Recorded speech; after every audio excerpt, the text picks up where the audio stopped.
தங்க விலை ஏறினதுனால சூரியவர்தன் யாரும் தொட முடியாத உயரத்தை தொட்டுட்டான். இந்த சாம்ராஜ்யத்தை கட்டி காப்பாத்துறதுக்கு 5 பார்ட்னர்களை 5 தூண்களா பயன்படுத்திக்கிட்டான். ராஜேந்திர தேசாய், ஆண்ட்ரூஸ். சூரியவர்தனுக்கு இருந்த பெரிய பலம் அவன் தம்பி Athira.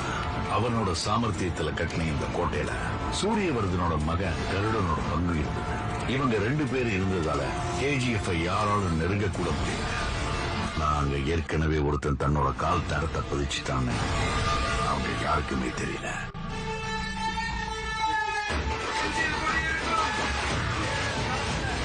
Powerful people come from powerful places. Andrews எப்போ பாம்பே ராக்கிக்கு அந்த சமுத்திரம் கூட சின்ன குளம் மாதிரி ஆயிடுச்சு.